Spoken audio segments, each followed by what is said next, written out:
5th week. Okay, so ini chapter yang ke 4, betul tak? Okay, so we will learn about imperfection in solid. Okay, so this is the learning objective for the topics today. Okay, so yang ni you boleh baca lah sendiri. Right, so what is imperfection ataupun defect? Okay, so the term imperfection ni similar to defect lah. Okay, so apa maksud imperfection in solid tu? So we assume we have a crystalline material kan, yang kita dah belajar, yang you dah belajar. You have for example, this is a cubic system. Okay, so you have a cubic crystalline system where you have a rigid length, width, height kan, throughout the face. Maksudnya semua sudut lah, daripada atas, bawah, kiri, kanan, depan, belakang ni. So you have a rigid value, based on the unit cell. For example, cubic ni, so rigid lah. Kalau katakan the distance is A, so you have A here, A below, and then you have A, the length of A at the top, yang ke depan, belakang, kiri dan kanan. So semua ni A. So this is what we call a crystalline material.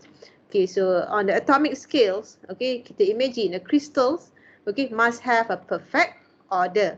Maksudnya dia tersusun, dia tak tak lari. Dia mesti ada susunan, ada point, ada pinpoint, which is that point yang you term it as the lattice point. The lattice parameter, which is the length. So dia ada rigid value. So that is our assumption of crystalline. But realitinya tak ada benda yang perfect. So ini pun seperti yang kita tahulah. Kalau human tu nobody is perfect. And everything yang ada dekat apa ni, dunia ni, we don't have a perfect material ataupun perfect substance. Cuma yalah Allah je lah yang perfect.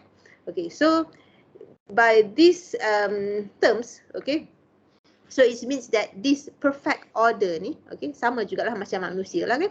So it won't exist, takkan exist. So therefore it will have a various defect ataupun imperfection. Maksudnya dia ada kekurangan. Setiap orang pun ada kekurangan. So same goes to these atoms ataupun the crystalline materials. Dia ada kekurangan dia. So we term it, we term we call it so not perfect order of crystalline ni as a crystalline defect. Kan kita panggil dia sebagai kekurangan lah crystals tu. So how we determine that substance ataupun that materials as a crystalline defect. So it terms that as where these materials or these crystals has lattice irregularity. So it doesn't really matter in 1 dimension, 2 dimension or 3 dimensions. As long as it has a lattice irregularity, on the atomic level tu, so it means that these crystals is not perfect. Maksudnya kalau lah katakan dia ada at 1 dimension. Kalau 1 dimension means the point. So these points, so a perfect crystals, so point dia mestilah kat macam ni lah, satu duduk kat sini, satu duduk kat sini. So the defect of this point, so probably this atom, sepatutnya ada atom yang sama dekat belakang ni, tapi atom dia bujur sedikit. So that is imperfect dah. Dia dah tak regular, dia dah tak sama. In the 2D way, so probably 2D kita tengok parameter dia, lattice parameter, the length here. So this is the length, the A. Ataupun kita bagi value 1.0.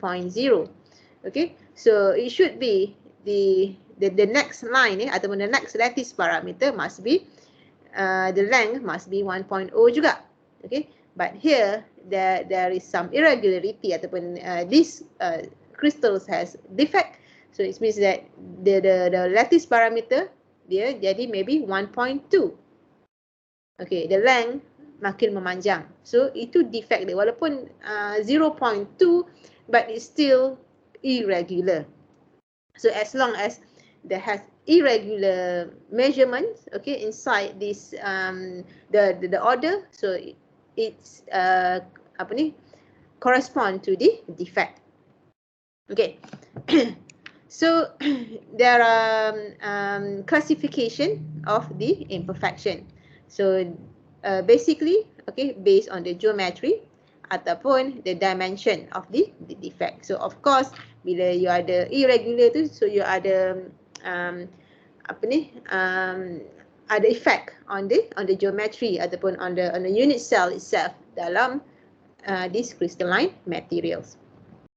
Okay, so as you know, the arrangement of atoms and ions, okay, in most crystalline materials won't be perfect. Okay, so it means that they will have imperfections ataupun defect lah. Okay, so bila you ada imperfection atau bila you ada defect, so it will have effect on the properties of the materials. Okay, same goes to kita manusia lah. Okay, so for example, kita boleh katakanlah a perfect humans, okay, ataupun kita boleh kata perfect lah, ataupun human yang apa ni, yang dijadikan lah. Okay, so kita ada mata, telinga, kan, yang ni yang memang kita nampak. So ada mata, telinga, mulut, etc. But some of us, okay, the special need people, okay, they have eyes but they cannot see through their eyes. Betul tak? So that is kita boleh katakan the imperfections of that particular human being. But we don't say that this so-called imperfection ni adalah apa ni, maksudnya dia tak ada kebolehan lain. Okay, so they will have some properties ataupun dia will katakan dia tak boleh nampak, tapi dia ada cara lain untuk nak bagi dia nampak. Macam itulah. So this defect ni is actually have the effect of the particular material. Walaupun dia nampak defect, tapi sebenarnya dia ada kelebihan dekat some area. Faham tak? Boleh faham tak? Okay. Ya. So yang ni sekali lagi lah. So the crystals possess imperfections. So these imperfections, this crystal imperfection, okay, we term it as crystalline defect. Okay, so but apa ni, this imperfection ni, okay, they represent, okay, from the perfect atomic arrangements. Okay, so kalau kita imagine the point must be perfect, okay, the order ataupun the length must be perfect, tapi bila ada slightly irregularities there, so then this atomic or ionic arrangement, okay, occur in imperfections. Okay, but although it is imperfect, so this material is not considered as defective. Maksudnya dia tak adalah tak berguna. Okay, so this defect, okay, actually has many useful application. Okay, so for example, okay, defect dia dalam the term dislocation. Nanti you akan tengok lah, okay, these terms ni kita akan belajar nanti later on, okay, maybe bukan dalam this chapter tapi the next chapter nanti. Okay, so for example, dislocation. So dislocation is actually type of defect ataupun imperfection of this these crystals. So tapi dia berlaku. Bila dia berlaku, what happens to your crystal or to your materials? So it will increase the strength of the metals. So therefore, okay, tak semestinya defect tu adalah defective ataupun adalah benda yang fail ataupun failure. Okay, so mostly, okay, the defect, okay, will have ataupun will contribute to a few useful application. Okay.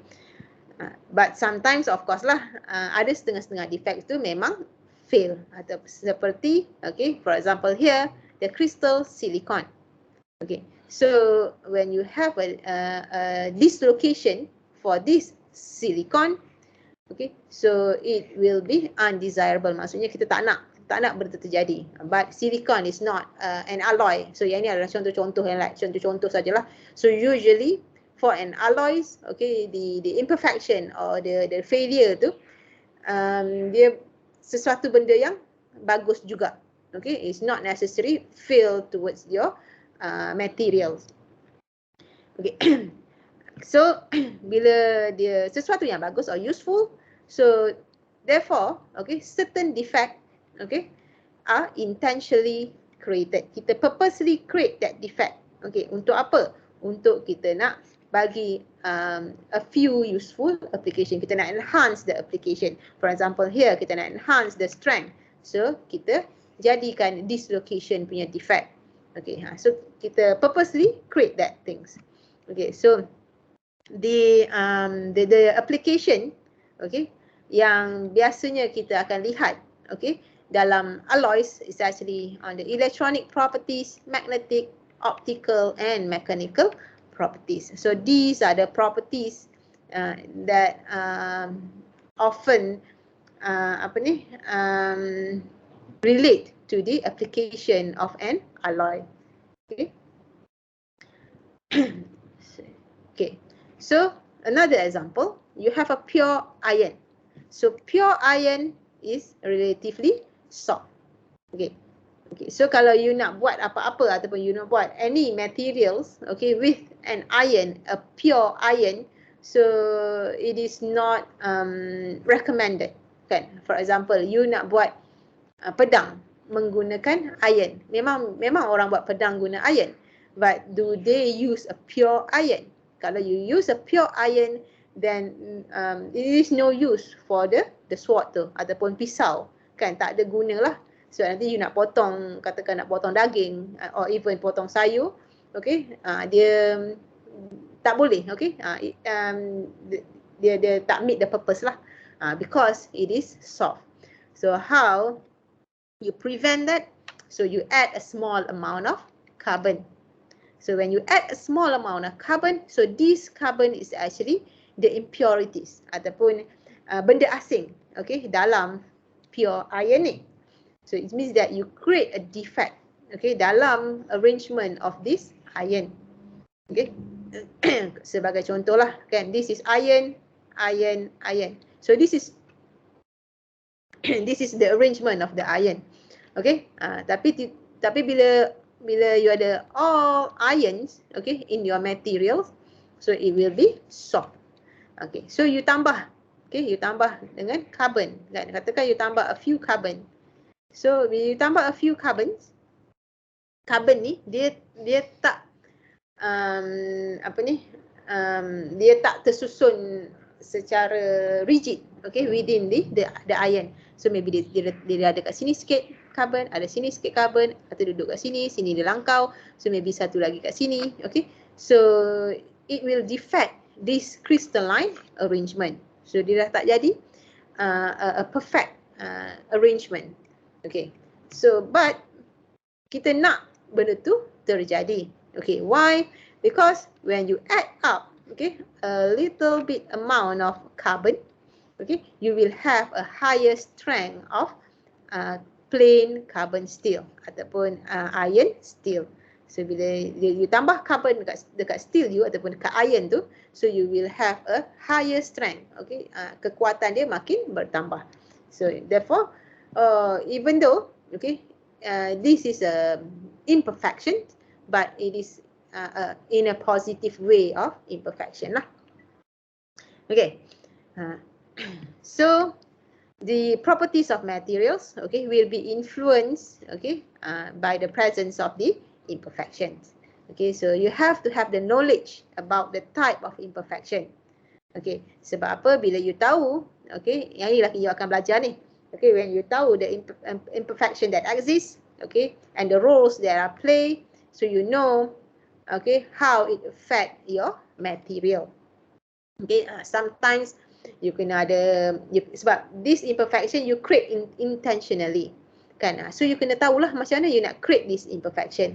Bukannya dia saja-saja terjadi. Memanglah sebelum ni dia memang tak tersengaja lah.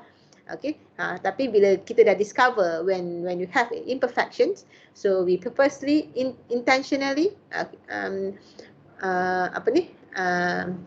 create that imperfection, okay, untuk nak affect ataupun untuk nak enhance the properties of your material. So sama juga dengan jewelries, kan?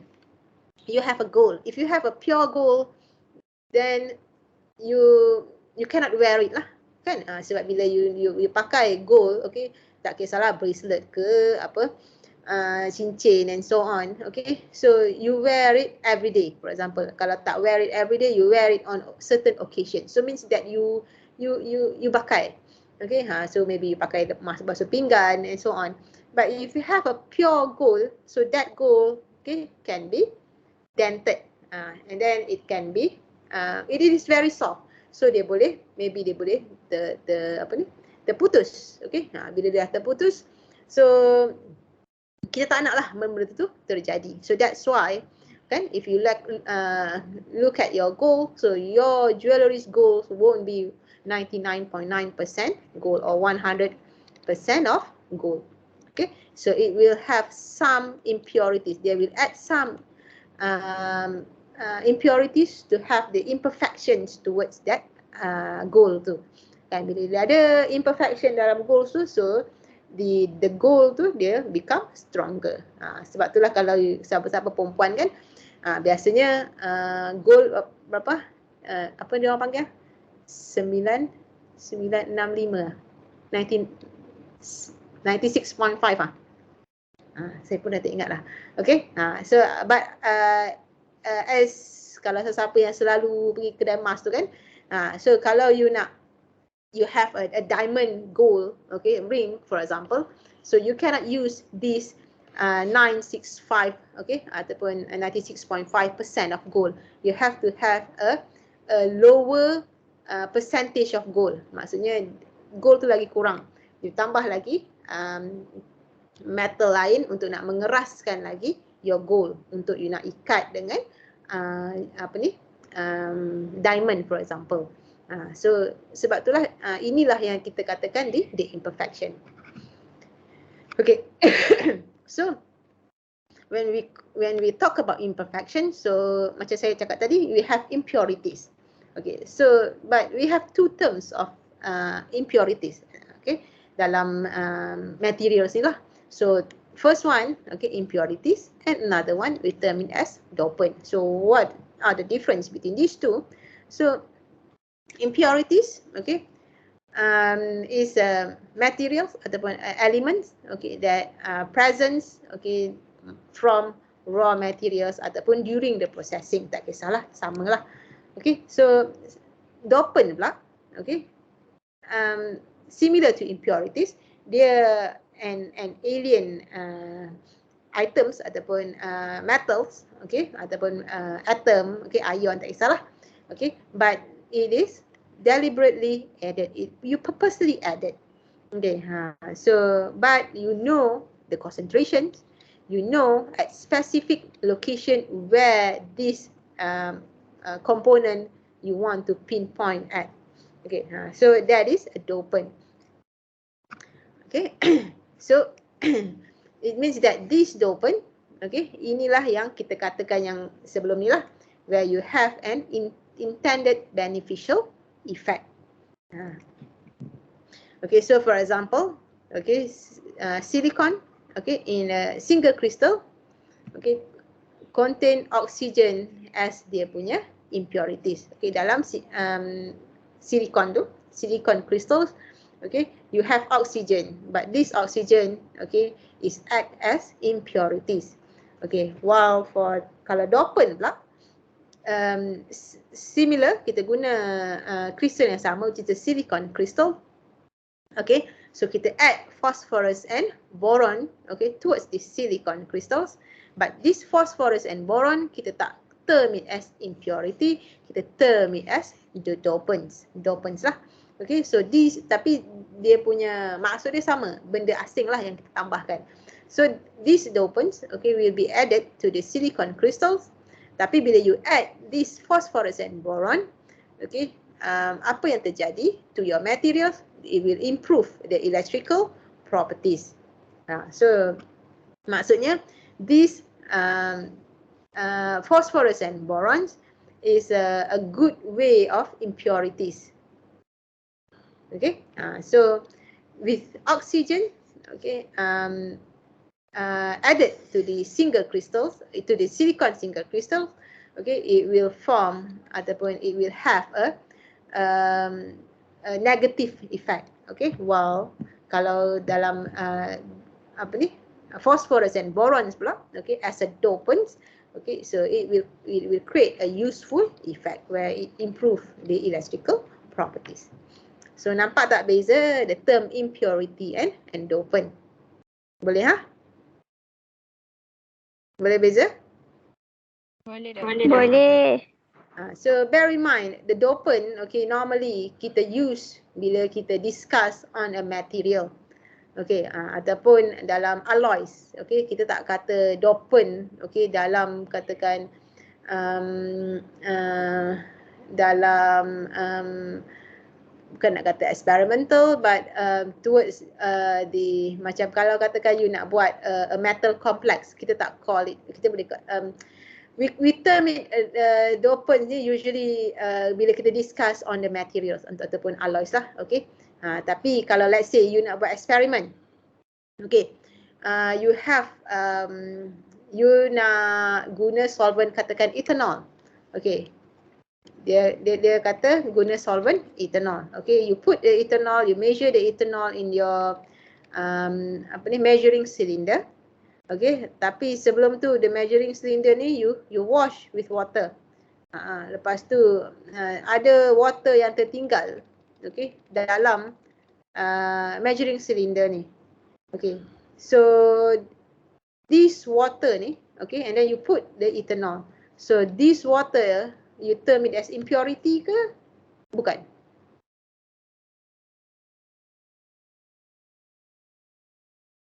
Faham tak maksud saya?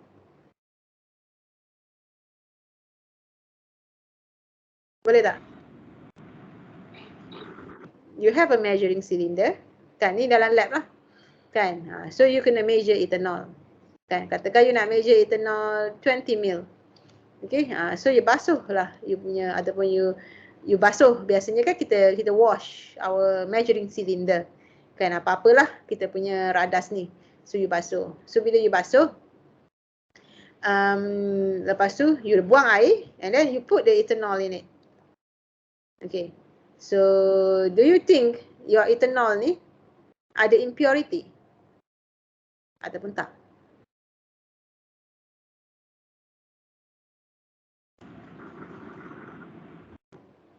No. Tak. Okay. Okay, kenapa tak?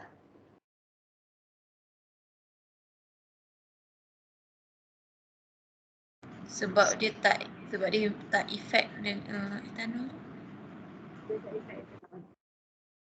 Okay, so you have to bear in mind, okay, bila you buat sesuatu eksperimen, okay, you kena tengok, okay, some experiment they require a certain percentage of that particular chemicals lah. For example, kalau kita cerita kat sini pasal ethanol, okay, so kalau you tengok dalam dekat botol ethanol tu, ada ethanol tulis 99.9, 99.7%, 95%, okay, 92%, and etc. Okay, so bila, okay, you buat sesuatu eksperimen, okay, when it state you have to use 99.9% of ethanol, so it means that you want that particular experiment will involve a pure solvent ataupun a pure ethanol solvent. Maksudnya tak nak pun bercampur dengan air. So bila dia bercampur dengan air, so this water, okay, could create the impurity. Okay, faham tak?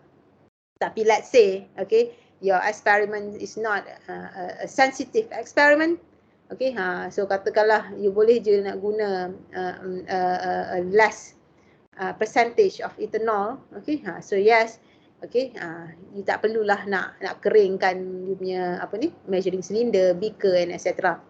Okay, sebab itu tak dikira sebagai effect towards your experiment. Sebab bila ada effect towards your experiment ataupun we term it impurities, so you will have a negative effect towards your result.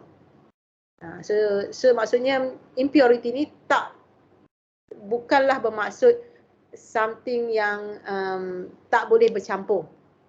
Faham tak? Benda yang boleh bercampur, for example, when you campurkan ethanol dengan air, dia boleh bercampur kan? Boleh dissolve tak? Ada tak distinct color ataupun distinct separation between ethanol and water?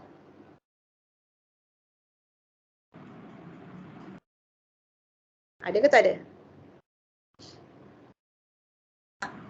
Tak ada.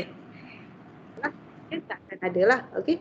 Tapi kalau katakan you campurkan pasir dengan batu, so you will have distinct separation. You akan nampak, okay, batu tu besar-besar, pasir tu kecil-kecil ataupun warna yang berbeza. So itu pun dikira sebagai impurities. Okay, faham? Faham? Okay, so kita tengok pula the type of imperfection. So dalam we have a few type of imperfection lah.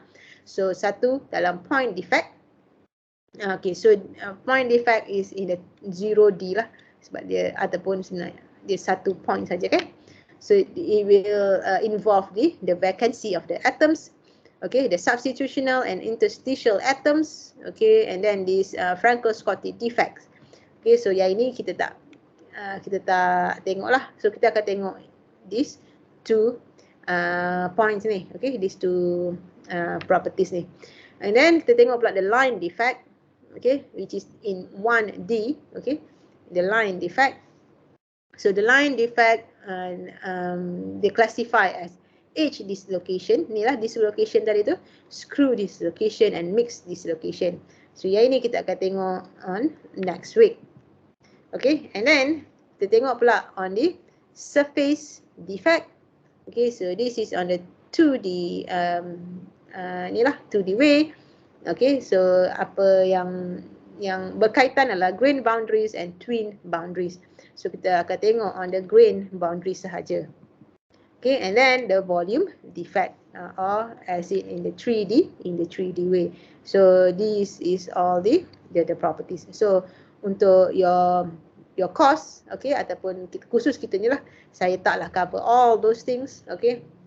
Kita akan tengok on the vacancies, okay, on the impurity, the substitutional and interstitial atoms, and then all the dislocations and as well as the ground boundaries. Yang lain-lain ni you boleh tengok lah, okay, you boleh kalau nak nak have a look, okay, you can look up on the internet or in your reference book. Okay, so yang at least kita dah cover a few things lah untuk your fundamental knowledge.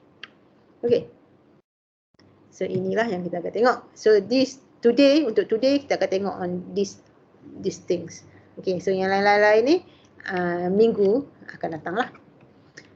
Okay, so one of the point defect is the vacancies. So vacancies is the simplest point defect. Okay, defect yang paling simple, yang paling asas. Okay, so what happens here? So usually, okay, when you have a crystalline materials, okay, you can imagine you ada satu array, bukanlah satu array, you ada panjang kan, kiri kanan atas bawah, you ada satu arrangement, satu memang ada array yang rigid. Okay, bila kita sebut pakai vacancies means kosong. So it means that there will be an atoms ataupun ion yang missing from the side of the crystal. Kan? So for example, these are your point, your lattice point. Okay, so supposedly it will be arranged like this. Okay, tapi satu ni tak ada, kosong ni. Yang ni kosong. Imagine lah. So mana eraser? So this one tak ada. Okay. So bila tak ada, so that is the vacancy. So we term it this as the vacancies. So bila dia kosong, bila dia tak ada, so this arrangement ni dah irregular, dia dah tak sama. Okay, tak rigid dah, maksudnya dia dah tak sama, ada sedikit irregularity there. Okay, so it means that dia ada defect. Okay, so when it happens, so usually it happens, okay, during the packing. Kan, packing tu kan you ada the unit cell, so dia akan pack, kan, dia akan pack atas, bawah, kiri, kanan, depan, belakang semua kan. So bila during this packing ni, okay, so maybe some of the atoms ni dia goes missing, maksudnya dia tiba-tiba hilang. Itulah. Okay, so okay, so the presence of vacancies, okay, will increase the entropy. Apa tu entropy? The randomness of your order. Okay, bila increase in entropy, maksudnya the randomness tu increase, maksudnya dia dah random. Okay, so sebab itulah dia dah tak tersusun dengan rapi. Okay, so this is what happened. Okay, so kalau you tengok ni, okay, so this point, okay, kita label as 1, 2, 3, 4, 5. So this is the atoms or the ions. Okay, in a crystal arrangement. Okay, so kalau you tengok kat sini, so supposedly dia akan susun macam ni. Lepas tu kat tengah-tengah dia akan susun lagi 1, 2, 3, 4 and dia berulang-berulang. So supposedly here will be similar to the top ni. 1, 2, 3, 4, 6, 7. So as you can see here, atom ataupun ion number 5 ni dia goes missing. Yang ini ni dia tak ada kat sini. So dia tak ada, dia kosong, dia hollow. So when this occur, so this imperfection ataupun this defect, we term it as vacancy, kan, kosong. Okay, so again, okay, so this is the vacancy lah. Okay, so it means that the positions, okay, of the particular atoms ataupun ions, okay, goes missing. So it will create a vacant position. Okay, so ada satu lagi kat sini ni, kan, you nampak kat sini ni, kan, supposedly yang ini sama, 1, 2, 3, 4, 5, 6, 7. So here will be 1, 2, 3, 4, 5, 6, 7, kan, this should be similar to the top one. Tapi kalau you tengok kat sini, dia ada 1A here, ada satu atoms, okay, in between 1 and 2 and in between 1 and 1 here. Kan, supposedly kalau you tengok this row 1 and 2, 1 and 1, supposedly dia hollow ataupun dia kalau you buat apa ni, yang you kira-kira empty space tu, so this is the empty space. Okay, so supposedly this space is an empty space ataupun the void space. Tapi kalau you tengok kat sini, dia ada atoms dalam tu. So bila ada atoms dalam tu, we term it as interstitial. Okay, so interstitial means you have an atom or an ion, okay, that occupies outside the normal lattice position. Macam ni lah, kan, supposedly 1, 2, 3, 4 dia susun macam ni. Tapi suddenly one atoms or one ions ni, okay, dia wujud lah, okay, outside of the normal lattice position kat sini ni, kan, supposedly tak ada apa-apa, okay, so ni ada. So bila yang ini, okay, we term it as interstitial. Okay, so this atom, okay, or this ion, okay, can be from the same elements ataupun impurity atoms, atau maksudnya ataupun dari elemen yang berbeza. Okay, kalau atom yang sama, so for example here, kan, for example it is an ion, so this interstitial, okay, will be an ion which is the same atom. Okay, ataupun yang ni kita panggil sebagai self interstitial, kan, dia atom yang sama. Or okay, dia ada duduk kat sini, okay, atom yang berbeza. Okay, so yang ini, okay, kita panggil di impurity interstitial. Kan, katakan yang ini atom dia adalah iron, so here might be carbon. Okay, so this carbon is actually the interstitial atom, bukan self-interstitial. Okay. Okay, so ni dari segi apa ni, overallnya lah. So A kalau you tengok sini, dia missing atom. So it means A, okay, the defect of A is vacancy. Okay, B, dia ada atom, okay, outside, okay, the arrangement. Betul tak? Dia duduk outside the arrangement. So yang ini kita panggil sebagai interstitial atom. Okay, so ini adalah the defect of this atom. So defect this adalah vacancy atom. So yang ini defect dia adalah interstitial atoms. Okay, and then C pula kalau you tengok, dia lebih kurang macam B. Yang beza dia, okay, this atom, okay, this atom sits on the point of your crystal. Maksudnya dia duduk dekat point crystal tu. Kalau this B, dia duduk outside of the arrangement of the crystal. Okay, sebab supposedly atom tu duduk kat sini kan. So yang ini dia duduk outside of the arrangement. Okay, while C dia duduk atas arrangement. Okay, dalam arrangement yang sama kan. Tetapi dia berbeza atom.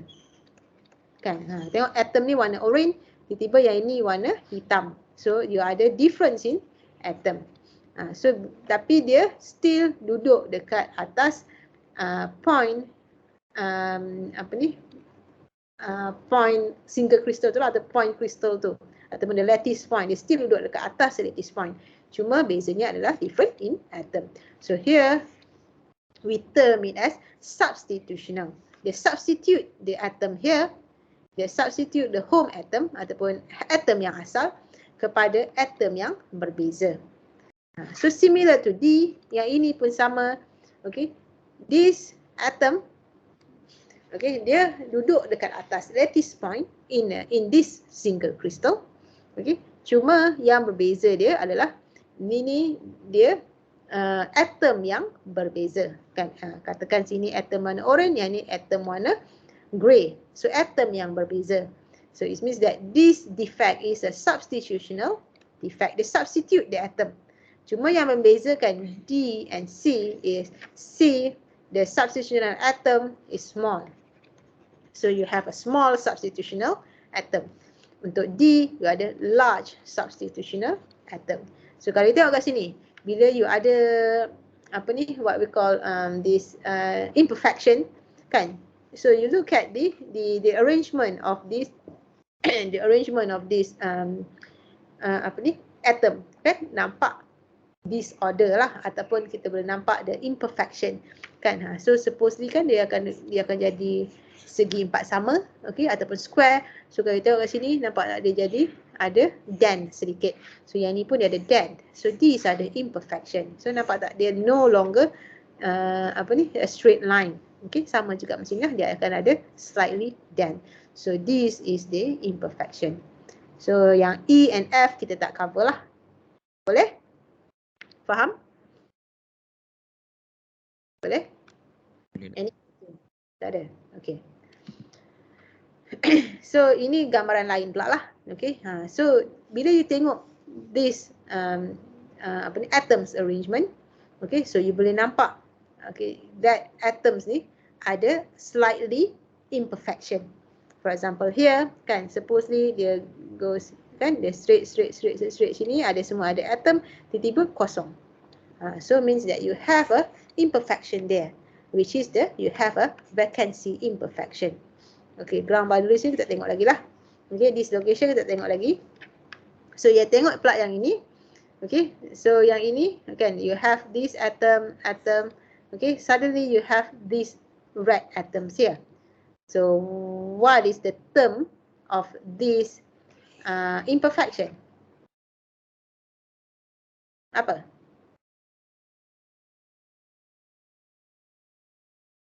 Anyone? Imperfection apa tu?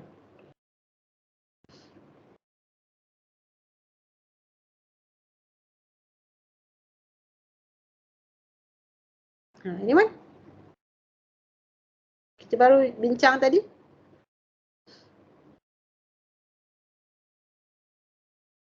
What we call this?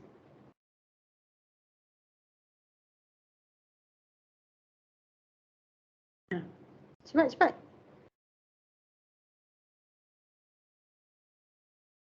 Anyone? Purity interstitial. Pardon? Purity interstitial. Okay. Interstitial. Any other answer? A small substitution. Substitution. Okay. So this is a substitution atom lah. Kan, kalau kita tengok kat sini, kalau interstitial, dia add atoms tu, dia add the foreign object tu outside the point, the lattice point. Okay, where here the atoms ataupun the ions, okay, is added, okay, at that particular point ataupun dekat lattice point yang sama. Nampak tak? The same, okay, point kan kat sini. So sebelah dia kat sini, atas dia kat sini, bawah dia kat sini. So sama. So bila sama, okay, walaupun atoms yang berbeza, bukan walaupun, dia sama, okay, tapi, okay, the atoms yang berbeza. So it means that there ada imperfections there. Okay, so the term is substitutional. Okay, so tak kisahlah large or small substitution. Kita ada dua lah, satu large, satu small. So kalau kita tengok kat sini, dia tak large lah. Okay, and kalau tengokkan apa ni, the ratio between yang asal dengan yang merah ni pun kita taklah katakan dia, kita boleh katakanlah dia small, okay, slightly smaller maybe, okay, but obviously it's not a larger substitution. Okay, so here pula kalau tengok kat sini, yang ini ni kan, you nampak ada adding up one atoms ataupun one ion outside the lattice point. Kan, dia duduk dekat, terkeluar daripada lattice point. Lattice point ni sepatutnya sini, sini kan. So yang ni dia terkeluar. Okay, so bila terkeluar daripada lattice point, so yang ini kita term it as interstitial. So boleh beza tak interstitial dan substitutional? Boleh tak beza? Boleh ah? Boleh. Okay, so jangan keliru So vacancy tu maybe senang lah. Okay, tengok hollow space, so that is vacancies. Okay, so as I mentioned before, okay, you have a perfect crystal. So this is a perfect ataupun highly ordered crystal. Okay, when you have increase in entropy ataupun when you have increase in the randomness, okay, so you will have a more disordered crystal. So daripada dia rigid macam ni, dia highly ordered. Okay, bila entropy dia meningkat, okay, so you will have a disordered arrangement ataupun disordered crystal. Okay. So kalau ikutkan calculation for these vacancies, okay, so kita boleh gunakan this formula. So NV, okay, is equivalent to the number of vacancies. Okay, so NV is the quantity material, okay, and then it will increase, okay, with the temperature lah. Sebab itulah kalau kita tengok kat sini, kalau you ada meningkat, sebab yang ni the exponent kan, so dia akan vice versa lah, okay, so dia akan increase.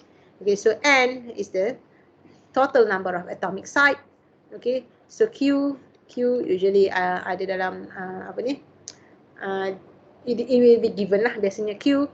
Okay, K pun sama constant. T ada variety lah, so depends on the temperature. Apa lagi, K ni constant, so K is the Boltzmann constant. Okay, Q ni usually ada certain value ataupun certain constant for certain substance lah. Okay, so you boleh cari the number of vacancies, the NV tu. Okay.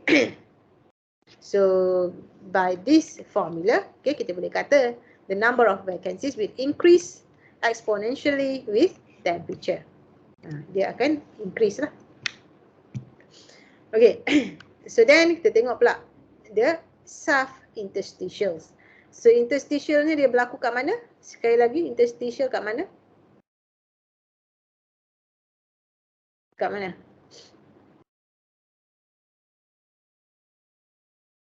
Which part, okay, of the defect for the interstitials ni?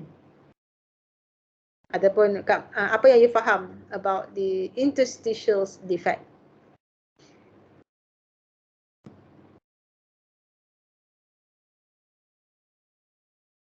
Cepat. Interstitial. Tadi kita dah ulang lah. Anyone? Dia berlaku kat outside of the lattice point. Okay. The atoms, okay, will exist lah, okay, out of dia punya point ataupun out of dia punya lattice point ataupun out of the order. So katakan this is the order. So this is the order of your crystals. Okay, so interstitial means you have kat sini. Okay, so that is interstitial. So self interstitial, the term self here, self means sendiri. So it means that these interstitial atoms adalah sama dengan atoms yang tersusun ni. So katakan di sini iron, so this iron yang duduk out of the order ni, okay, atom yang out of the order ni must be iron juga. Sebab ini adalah self interstitial. Okay. So dia akan crowdkan, okay, dia akan crowdkanlah diri dia tu, okay, dalam this interstitial site. Okay, so here lah macam ni lah. Okay, so this is the interstitial. Okay. So in metals, okay, you will have a self interstitial, okay, and this will have a large distortion in the surrounding. Okay, so maksudnya bila you ada a self interstitial ni, okay, so you will have a relatively large distortion. Akan berlaku distortion yang kuat lah around the surrounding of this lattice. Sebab itulah kalau you tengok gambar yang sebelum ni, okay, mana okay, so here kan, nampak tak dia akan spread, okay, dia akan spread the lattice parameter ataupun the lattice line tu, okay, dia akan terasing. Okay. Okay. So this formation of defect is not highly probable lah. So and then it will only exist in a small concentration. Okay, so when they exist in a small concentration, so they will have a significant lower for vacancies. Sebab kan sini vacancies, so kita assume that this atom yang vacant here kan dia duduklah kat celah-celah mana-mana yang dia nak duduklah, okay, kan, so that is happen lah. Okay, so this is the distortion of the plane, as I mentioned before ni lah. Okay, so you will have, nampak dia distorted kan, dia tak in a single way lah. Okay, so again yang ni samalah ulangannya, vacancy. So vacancy, you have a lattice point that are missing. Okay, interstitial, you ada atoms, okay, yang occupies outside of the lattice position. Okay, so you may have a self interstitial, which means that the atoms tu datang daripada atom yang tengah arrange tu, ataupun okay, they come from the impurity interstitial, ataupun daripada atom yang berbeza.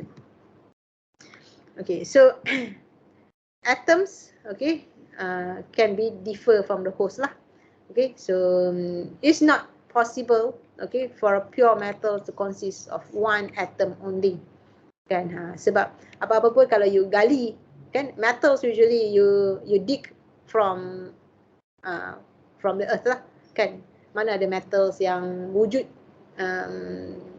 sendirinya, okay, bukanlah sendirinya, I mean metals usually datang daripada tanah lah, ataupun masa you gali tu, tak kisahlah metal apa pun, okay, iron, gold, apa lagi, semualah, okay, mercury, all the heavy metals pun, semua pun datang daripada tanah.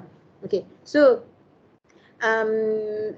jarang lah, okay, bila kita gali, okay, metals tu, okay, we get a pure metal. Okay, so usually kan dia ada a combination of metals ataupun alloys lah. So this impurity ataupun the foreign atoms ni will always present dalam metals itself ataupun dia jadi sebagai alloy. So inilah yang membuatkan, okay, the material science, material scientists, okay, discover, okay, the crystalline point defect. Okay, so these impurities, okay, bila all the scientists discovered this defect, okay, so these impurities ni maybe intentionally ataupun unintentionally occur. Maksudnya kita nak buat dia, nak purposely buat ataupun kita tak nak buat pun. Okay, so ini similar to the previous slide. Okay, so for example carbon, yang ni yang benda yang biasa kita gunalah, steel kan, besi yang you nak guna untuk construction, besi, semua besi lah kan, kalau you perasan, okay, all around us we use iron. So iron, tapi kita tak menggunakan the pure iron, so we put a little bit amount of impurities. So for example kita bubuh carbon untuk nak make it stronger, ataupun kita boleh bubuh metal ataupun non-metal yang lain. Okay, so kalau boron in silicon change its electrical properties. So therefore it is hard, okay, kita nak refine ataupun kita nak wujudkan, okay, metals that purity dia excess ataupun exceed 99.99%. Sebab itulah kalau you tengok gold, your jewelries kan, yang ada orang kata gold bar kan, itu yang dekat dengan you lah kan. So maksudnya yang you biasa tengok lah kan, gold bar, which is the pure gold. So nobody, okay, can claim the gold bar ataupun the pure gold is 100% of gold kan. Dia mesti dia tulis 99.99% of gold. That is your gold bar tu lah yang kan biasa kadang-kadang orang duduk jual tu kan. So takkan ada metals in the pure positions. Okay, dia mestilah habis-habis tinggi pun 99.99%. Dia ada 0.01% of other materials ataupun other metals. Okay, so alloys, okay, is a mixture of metals. So bila kita mix, okay, two metals for example, okay, two different metals, okay, so kegunaan dia, okay, maksudnya bila kita mix two different metals, so kita intentionally, okay, occur the imperfection of this particular metals. Okay, so kenapa? Sebab kita katakan yang ini kita nak increase the mechanical strength. Yang tadi maybe kita nak increase the electrical strength, kan? Kita nak increase the apa lagi? Yang ini corrosion resistance. Okay, so and so on and so forth. So we have a lot of application, okay, yang melibatkan impurities, okay, towards a positive properties. So for example, nak bagi dia lagi kuat, nak bagi dia lagi banyak electrical ada electrical punya ability, ada mechanical abilities, okay, increase the apa lagi magnetic abilities, okay. Itu semua tu adalah properties yang biasa kita bincangkan, okay, in the metals or in the alloy. So ini another example, okay, sterling silver. Okay, so sebelum ni kita biasa dengar gold, tapi pernah juga kan kalau you tengok silver kan. So silver is actually consists of 92.5% silver and 7.5% copper. Takkan ada pure silver kan kalau you nak buat jewellery itu kan. Kalau you pergi mana lagi kan, saya biasa kaitkan dengan jewellery lah, sebab biasa yang itu yang you nampak. Okay, kalau bukan perempuan tu of course lah, kalau lelaki pun you selalu nampak kan. Kadang-kadang kan ada juga yang pakai cincin cincin yang batu tu kan. So that is your silver tu lah. So that silver, okay, is not a pure silver juga. Okay, sebab kalau you buat a pure silver, you tak akan boleh ikat dengan batu tu lah kan. Batu tu kan kuat kan. So maybe your silver akan terbuka. Okay. So nanti jatuh and so on. So apa-apa pun kita mesti ada alloys ataupun kita purposely, okay, deliberately mix, okay, some of the metals. Okay. So this is examples lah. So this is the sterling silver. So kalau you nak buat eksperimen, you boleh je, okay, weekend ni ke kan, you pergi kedai emas tu, you tengok lah, you tanya kan. Kalau you suka nak bertanya, you tanyalah, okay, cincin yang memang cincin lah, kita tengok kan, cincin yang dia guna untuk ada apa ni, diamond kan. Tu yang paling ringkas lah, cincin yang ada diamond and cincin yang tak ada diamond.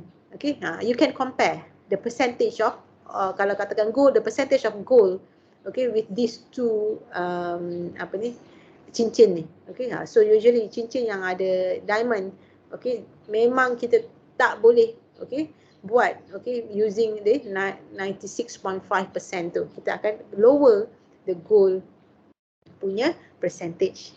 So kalau orang nak buat apa ni, investment tu kan, so rugilah macam itulah. Okay, so impurities in solid lagi. So you have kita dah bincang, okay, regarding the vacancies, the interstitial and as well as the substitutional. Okay, so kita nak tengok pula, okay, what happens, okay, when you have addition of impurities ataupun dopants lah kalau kat sini kan. So your metals ni ataupun your alloys ni will have a formation of solid solution ataupun the second phase. Okay, so apa kita akan tengoklah in details what is the meaning of solid solution and second phase ni. Okay, so sebelum tu kita tengok dulu solvent kan. Kita ada nama solvent. Okay, so apa tu solvent? So I guess semua orang pun dah pernah dengar what is solvent. Okay, so solvent kan, kalau you buat experiment, so solvent usually comes with a great amount of apa ni, analysis tu kan. So for example, you have macam kalau you pernah buat, you buat apa dulu, you nak larut, kalau dulu inorganic chemistry, you pernah buat apa, chromium content tu kan, kan you bubuh solvent kan. So that solvent tu kan, you bubuh solvent tu adalah dalam great amount, maksudnya dalam amount yang banyak, yang melebihi samples you tu. Okay, so that is solvent. Okay, and then you have a solute. Okay, so sebenarnya term-term sini semua you dah pernah dengar dan belajar lah. Solute is actually, okay, elements, okay, yang exist, okay, in a minor concentration. So that is a solute. Okay, so apa with this apa kegunaannya lah, so kita akan tengok nanti ni lah. Okay, so kan, as I mentioned before, kita nak tengok the formation of solid solution and second phase. So solid solution, okay, is where the solid atom, okay, atom yang sedikit tu, are added to the host material. Okay, so that is solid solution. So bila solid solution form, okay, your crystal structure maintain sama. You won't have any new structures. So kalau katakan the structure, okay, apa ni, observe as simple cubic, so dia simple cubic lah, walaupun you tambah solid atoms kan, dia tak akan jadi, katakan dia tak akan jadi HCP. Okay, taklah. So no new structures are formed. Okay, so analoginya, you have two liquids and these two liquids soluble to each other, for example water and alcohol. So when you combine water and alcohol, you have a homogeneous solution. Okay, so maksudnya you tak akan nampak pun a distinct formation ataupun ada distinct layer, distinct color, tak nampak. So it will form as homogeneous formation. So it means that bila dia homogeneous, so kita assume kalau tu liquid, so dia dalam bentuk liquid lah, ataupun the crystal structure tu dia maintain dia dalam bentuk yang sama. Okay, so the impurity atoms, kan, for example here maybe water is the impurities. Okay, so the water, you add the water, okay, and it will randomly and uniformly disperse, okay, within the alcohol. So kalau kita katakan pasal metal ataupun pasal alloy ni, kan, you tambahkan carbon for example inside the iron. So this carbon, okay, will randomly and uniformly disperse dalam iron crystals tu. So it will be homogeneous. You tak akan nampak different formation ataupun different crystal formation. So for example, okay, you have a substitutional point defect, copper and nickel. Interstitial point defect, which is a carbon and iron. Okay, so when these added together, so it will form a randomly and uniformly dispersed, okay, within the solid tu, kan. Katakan copper, you tambah dengan nickel, so copper tu dalam nickel tu, copper tu as the solid atoms, so copper tu dia akan disperse, okay, randomly disperse, okay, secara dia tersebar, okay, uniformly, okay, tanpa merubah the crystal structure. Okay, so that is the tapi dia letak tu dalam bentuk substitutional, maksudnya dia gantikan the host atom. Interstitial means the carbon tu dia duduk celah-celah iron. Still, walaupun dia duduk celah-celah iron, okay, the crystal structure maintain. So that is the solid solution. While for the second phase, okay, you add a solid atom, okay, and then a new compound, okay, or a solid form precipitate. Dia form precipitate. Okay, so bila dia form precipitate ni, so kita boleh katakan dia tak uniformly dispersed ataupun dia tak homogeneously bercampur, okay, antara dua komponen ni. So that is the second phase. Okay, so when you add the impurities, okay, results in the solid solution or the second phase, okay, it will depends on the nature of the impurities, the concentration, temperature and pressure. So apa-apa pun kan, kalau katakan here you have a substitutional defect of copper and nickel and then form a solid solution, tapi maybe at a certain concentration sahaja. Copper ni maybe concentration dia ada certain concentration sahaja. Kalau you increase this copper concentration, so you might not have a homogeneous structure dah. Okay, ataupun when you increase the temperature pun sama, you might get a different crystal structure. So bukan lagi ada this solid solution. Okay, so they might form a precipitate, dia akan keluar mendakan. So that is the second phase lah. Okay, so this is what what I mentioned about the randomly dispersed impurities. Kan, kalau tengok sini kan dia disperse the impurities ni kan, ada perbezaan dari segi atoms, tapi sebab dia randomly dispersed, so you nampak homogeneous saja. You nampak this structure ni maintain dia punya crystal structure. So yang number 1 ni, so what is the defect of number 1 ni? Defect apa ni? Apa yang berlaku? What is the type of the defect for number 1? Anyone?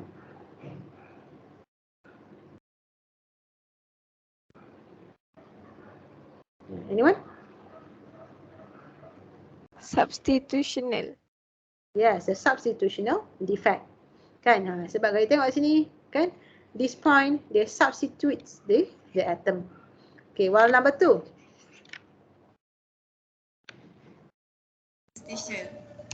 Interstitial defect. Kan, dia duduk kat celah-celah ataupun dia duduk out of the point, the lattice point.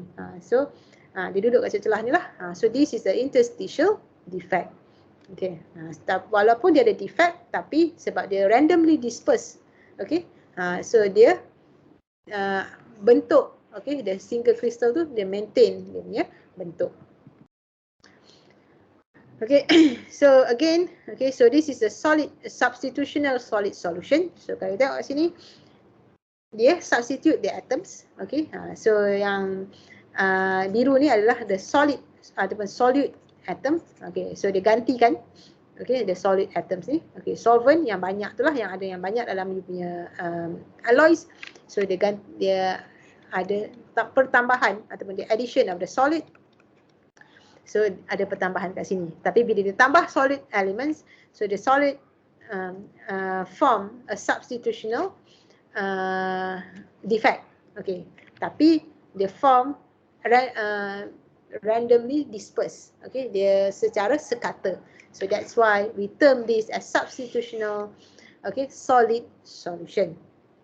Okay, while gambar yang bawah ni, dia kalau perasan kat sini dia ada sorry, yang ni tak ni pun sama, substitutional solid solution. Tengok 1 1 1 1 1. So yang ini yang sama dengan bawah ni, yang ini sama dengan atas ni. Okay, so this is not a interstitial solid solution. So this is the substitutional solid solution. Okay, while this one, okay, so this is a solvent metal, this is a solid yang you tambah.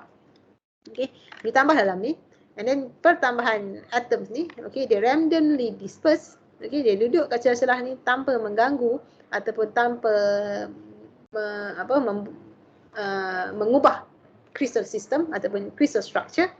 Okay, so we term it as solid solution. Tapi sebab dia duduk out of the point, the lattice point, so we term it as interstitial. So this diagram is an interstitial solid solution. So samalah dengan yang bawah ni. Okay. Okay, so when you have a substitutional solid solutions, so ada a few factors that you have to take into account. Maksudnya bukan semua metals you tambah, ataupun bukan semua solid yang you tambah akan membentuk substitutional solid solution. Macam ni lah. Katakan this is nickel and copper, yes, it can form a substitutional solid solution. Tapi let's say the solid you gantikan dengan apa ni, katakan apa ni for example sajalah, manganese.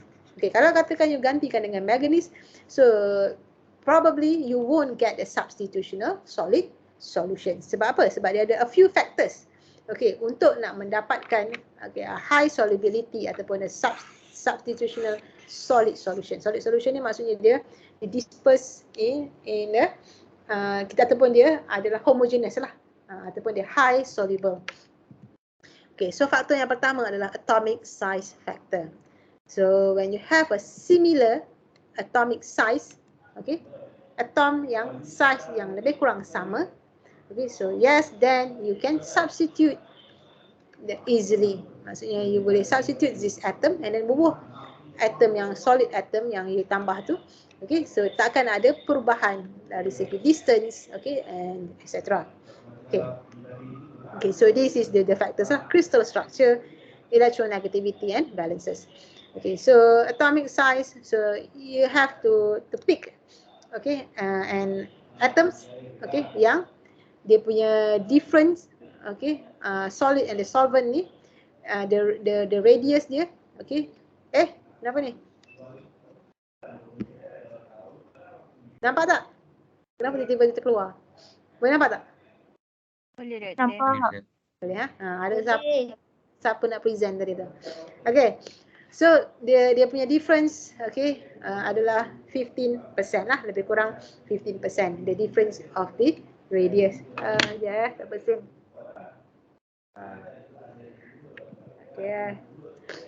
Excuse me. Okay. And then so when you have little difference of the radius, the atomic radius, so you will have a the substitutional lattice distortion ni akan terjadilah kalau dia lebih besar lah. Kalau you the difference lebih besar, so yes, you have a substantial lattice distortion. Maksudnya ada distortion ini adalah lattice parameter ataupun lattice line ni lah. Tapi kalau let's say the radius tu, perbezaan radius tu adalah dalam lebih kurang 15%, so kita boleh katakan dia highly solubility ataupun dia homogeneous. You boleh gantikan sahaja. Okay. And then crystal structure. So it means that the solid and the solvent must have a similar crystal structure. Okay, so electronegativity pula, okay, the electronegativity value should be comparable. Maksudnya lebih kurang sama juga. And then you must have a similar valencies. Okay, valencies means the valence. Okay, ataupun kalau katakan dia ada plus 2, okay, usually first row plus 2, so plus 2 jugalah another metal. Kalau katakan nickel, okay, 2 plus, okay, you ada copper 2 plus. Okay, so this is an example lah. Kita tengok kat sini contoh dia bagi copper and nickel, you have a highly solubility, okay, sebab kalau kita tengok sini dia punya atomic radius about the same. Okay, crystal structure dia sama, FCC, dua-dua FCC.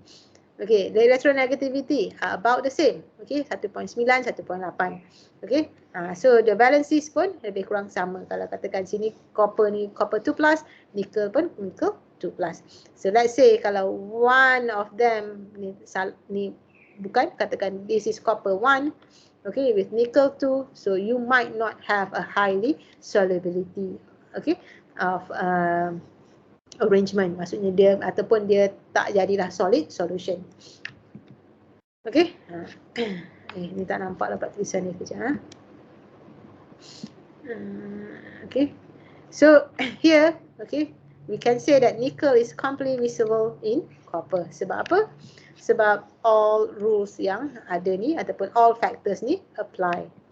Okay, tapi kalau kita gantikan, okay, this nickel dengan zinc, so dia akan jadi partially miscible ataupun partially homogeneous. Okay, so kenapa?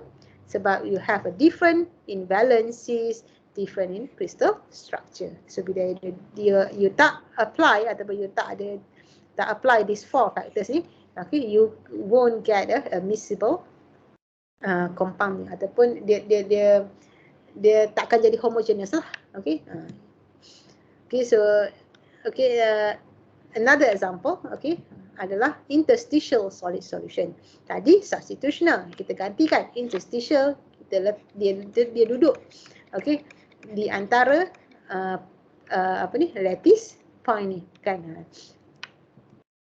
So untuk interstitial solid solution kan, kita nak nampakkan dia sebagai homogeneous. So usually this impurity ataupun these atoms ni, okay, akan occupy, okay, in a relatively small atoms, okay, using a relatively small atom. Sebab apa? Sebab dia nak occupy yang apa ni, hollow space ni ataupun di empty space ni. Okay, so dia punya atoms ni ataupun dia punya size ni mestilah kena kecil lah sedikit. Okay, okay, so these are the factors untuk solid solutions untuk for interstitial. So usually, okay, untuk this apa ni, crystal system FCC, BCC, HCP, so you have a small space, okay, between the atoms ni kan, dia akan ada space kan between the atom. So untuk this is the body centered cubic, so dia ada space kat sini kan. Untuk BCC, untuk FCC, so sama juga, you akan lagi banyak space kan here kan. So you akan lagi banyak tinggi space sebab you ada satu lagi atoms there. Okay, HCP pun sama. Okay, tapi simple cubic susah sikit sebab you akan, ni kan bercantum kan, keempat-empatnya bercantum, so you akan ada slightly small sahaja window kat situ. Okay, so usually untuk high solubility for interstitial solid solution applied, okay, with this 3 crystal system. Okay, and then the maximum concentration of this solid ni, okay, tak kurang daripada 10% sajalah.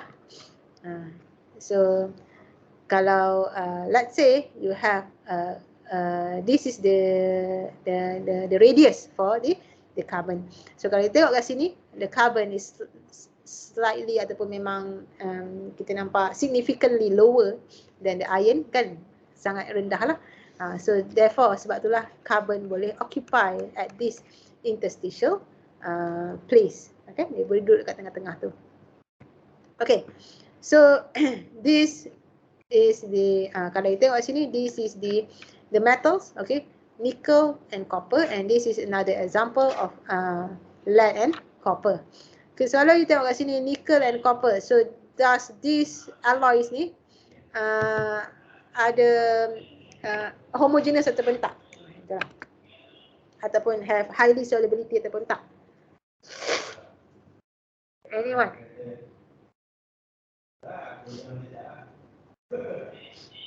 Number one.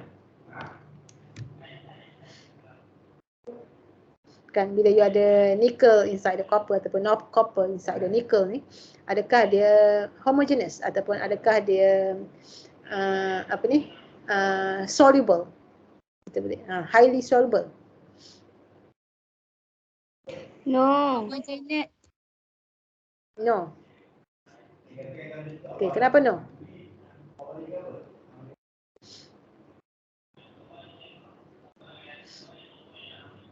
Why no?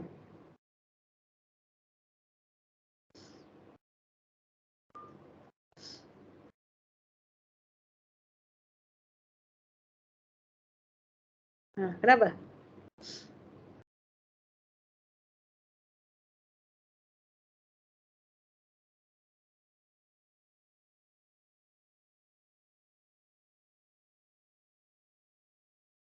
Okay, anyone? Ada any other answer?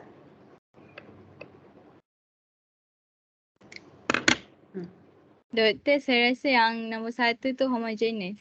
Homogeneous, why?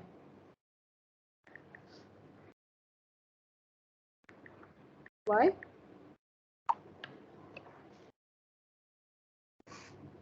Sebab dia high solubility. Lepas tu kalau kita tengok antara atomic radius, electronegativisity dengan valence, diorang berdua tu macam lebih kurang je. Okay, so kan, so yes, number one is highly solubility. Okay, bukan no lah, yes. Sebab apa? Sebab you kena tengok 4 factors. Factors dia apa? Factors dia crystal structure, the radius, the electronegativity and the valencies.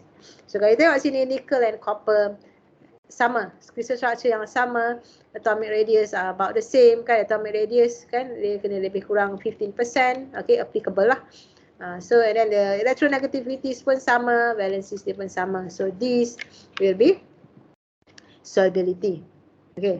Tapi kalau kita tengok sini platinum and copper, kalau kita tengok sini ada difference, okay, quite a few difference lah. Okay, for the atomic radius, okay, ada slightly saja difference in electronegativity. So yang tu maybe kita boleh abaikan lah. Okay, tapi dia ada difference in the valencies. So dia ada dua yang have a positive factors untuk solubility, tapi ada dua lagi yang factor yang tak comply, okay, with the solubility tu, okay, which is the atomic radius and as well as the valencies. So sebab itulah this number 2, okay, dia ada limited solubility. Okay, so for example here, solubility of copper in platinum, okay, adalah sebanyak 0.1%, while here solubility copper in nickel sebanyak 100%, which is kita boleh katakan homogeneous lah. Okay, so again solid solution, a homogeneous structure, okay, dia maintain dia punya crystal structure. Sebab apa? Sebab that random ataupun that atoms, that alien atoms ataupun that impurities, that dopants tu they disperse, okay, randomly. Okay, tak kisahlah dari segi substitutional ataupun institutional. Okay, while for the second phase, okay, when you has addition of solid atoms, okay, so a new compounds will be formed. Maksudnya bukanlah compound yang crystal structure yang asal tu, a new structure form, okay, ataupun ada precipitate form. So it means that dia ada less solubility. Dia kita boleh katakan dia heterogeneous. Okay, so itu kita panggil sebagai second phase. Sorry. Okay. Okay, so again, yang ini samalah. Okay, nak recap juga. Okay, so one is the vacancies. Okay, so 2 kalau boleh nanti you buanglah ni kan, you try to figure out yourself. 2 adalah interstitial tapi dia self interstitial sebab dia atom yang sama. Okay, 3 mana 3? Okay, 3 is the impurity punya interstitial sebab dia atom yang berbeza. 4, okay, dia adalah substitutional. Okay, dia substitute dekat sini cuma dia kecil, so dia ada smaller substitutional. 5, dia still substitution tapi dia punya solid ni atoms yang besar, so this is a larger substitutional. Okay, so that's all. Any question? Ada question? Tak ada? No. Okay, semua okay ya? So sikit je semua. Alright. So kalau tak ada apa-apa, saya just nak ingatkan you all. So this is your 5th week. Okay, chapter 3. So next week, okay, kita balik kepada asynchronous lecture. So saya akan macam biasalah bagi notes and bagi video. And then next week ni kita akan ada satu quiz lagi. And the quiz covered, okay, week 3 ni sampai week 4, kan, chapter 2 ni, the whole chapter 2. Okay, so dia ada quiz lah. So similar macam quiz 1 dalam goals, okay. So ada, kita akan buat on the Thursday. Boleh ha? Boleh? Any objection? Boleh.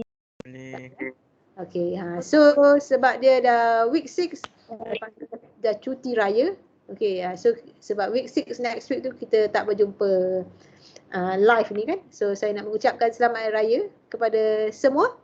Okay, and maaf zahir dan batin. Awal lah maaf zahir batin. And then selamat berpuasa jugalah. Sekali lagi selamat berpuasa. Okay, so selamat hari raya. Balik kampung. Selamat hari raya juga, Doktor. Okay. Selamat hari raya, Doktor. Alright, thank you. So nanti lepas raya nak datang rumah nanti bagi tahu ya. Kalau nak datang lah. Tapi kena beritahu awal. Boleh, Doktor. Boleh, Doktor. InsyaAllah. Bagi tahu awal. Kalau tak, tapau je lah. Okay. Itu saja. Okay, so I will see you on week 7. Ingat week 7 ni bukanlah minggu selepas week 6. Lepas week 6 you ada cuti mid semester break or cuti hari raya lah. Kan? So dia gabung sekali. So cuti raya kita lepas week 6 boleh balik cuti raya and then sambung balik week 7. Okay, so week 7 kita akan jumpa for tutorial face to face. Okay, so itu saja. Ada apa-apa? Tak ada? Tak ada. Alright. Thank you very much semua. Thank you, Doktor. Thank Thank you, Doktor. Selamat puasa. Selamat puasa. Thank you, Doktor. Bye. Jangan lupa. Thank you, Doktor. You. Thank you, Doktor. Bye-bye. Jangan lupa yang attendance week 4 tu nanti ya. Nanti saya bagi tahu semua kena isi ya. Okay, Doktor. Alright. So thank you very much. Alright. Buka. Bye. Bye, selamat buka, Doktor. Selamat buka, Cik.